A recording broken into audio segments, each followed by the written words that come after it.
And so yesterday morning, CNN presented a so-called interview with CNN that they can't even prove was Donald Trump. They called it breaking news. They called it, quote, an exclusive new interview with President Trump. That's what they called it. Before the interviewer said this. The president answered my questions on text about his hopes for this nascent deal. What? You gave him the questions in writing?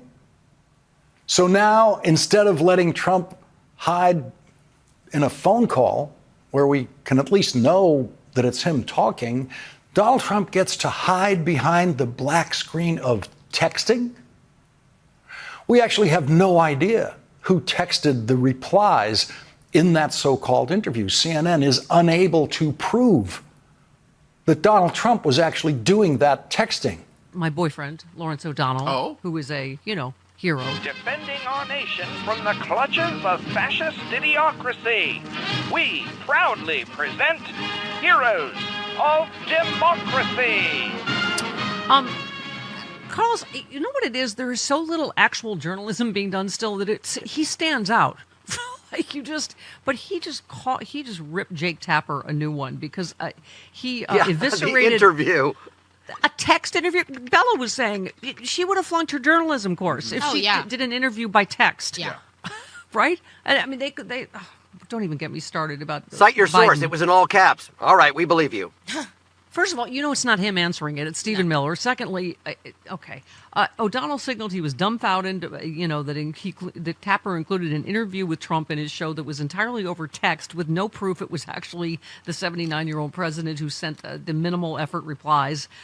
When the history of Donald Trump's mental decline is written, Lawrence said it will no doubt include that so-called interview yesterday as a turning point in Trump's White House dealing with the challenge of Trump trying to answer questions during his period of obvious mental decline.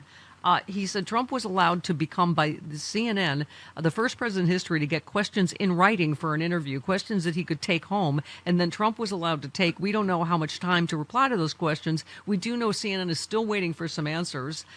Something in this particular interview would be outraged about if Joe Biden had ever done that, or someone pretending to be Joe Biden had done that. They have the nerve to talk about AutoPen when, So anyway, he finished by saying this particular interviewer wrote an entire book condemning Joe Biden because he didn't like the way Biden answered questions. He thought Biden wasn't up to the job of answering questions as a presidential candidate, particularly in the debate. If Biden had ever answered complete obliteration to what happens next in Gaza or anywhere else in the world, that same interviewer would have pointed to it correctly as proof of mental incapacity to do the job of president.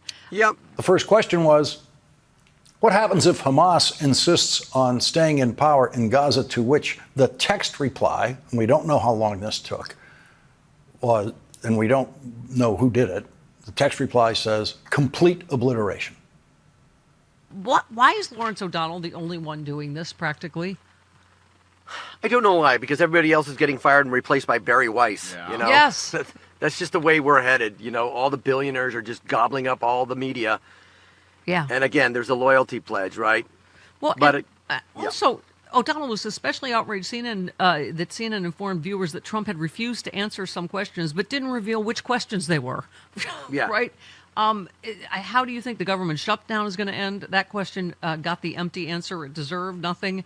The interviewer said, I asked a few other questions on text, still waiting for a response on those, Mr. President. Okay, what were those questions? Exactly which questions did Trump refuse to answer? What could be more relevant in reporting an exchange and including the questions he refused to answer?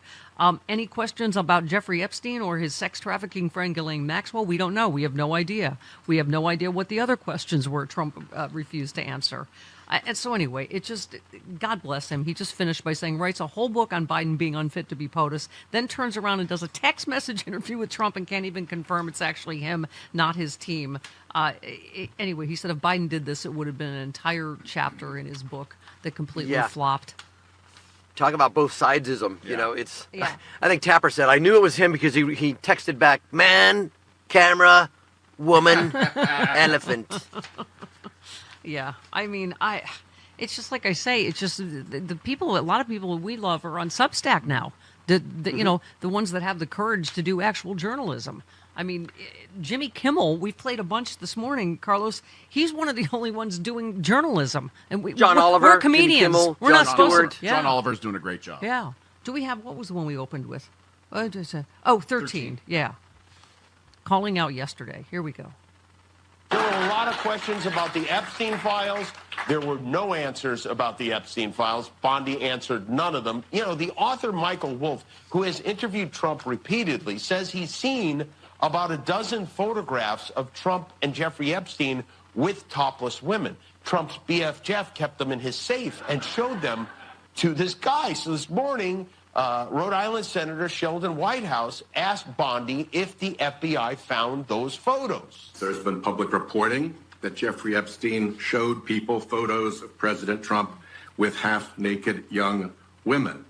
Do you know if the FBI found those photographs? You know, Senator Whitehouse, you sit here and make salacious remarks, once again trying to slander President Trump left and right.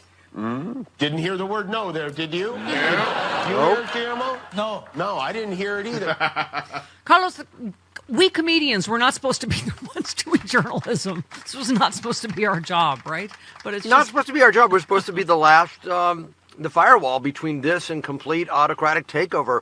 Again, which was why the controversy of the whole Riyadh Comedy Festival, when D.L. Hughley said, well, we didn't give the live golfers any grief, but as I said before, golfers have always represented the upper class, the establishment. Yeah. Comedians have always represented people who speak truth to power. Exactly. George Carlin. Not all of them. Some are prop comics. But that's why we're so disappointed when comedians take that Saudi money and say, yeah, whatever. And then David Chappelle says, oh, I'm more free to speak here than I am in the United States. No, you're not. No, please. Just because you call yourself a Muslim when it's convenient. Yeah. If you're a homeowner in America, you need to listen to this. The FBI has been warning about a type of real estate fraud on the rise called title theft. Yikes. And your equity is the target. Here's how it works. Criminals can forge your signature on a single document, use a fake notary stamp, file it with the county, and just like that, on record, they own your home. Using your ownership, they can take out loans against your equity or even sell your property, and you won't even know about it until a foreclosure or a collection notice shows up in your mail. Yeah, that's why I have partnered with Home Title Lock, so you can protect your equity and find out today if you're already a victim. Go now to HometitleLock.com/Stephanie. You'll get a free title history report and a free trial of their $1 million triple lock protection. That's 24/7 monitoring of all of your title records, urgent alerts to any changes, and if fraud occurs, their U.S.-based restoration team will spend up to $1 million to fix it. Don't be a victim. Protect your equity today. Go to HometitleLock.com/Stephanie. One more time, that's HometitleLock.com/Stephanie.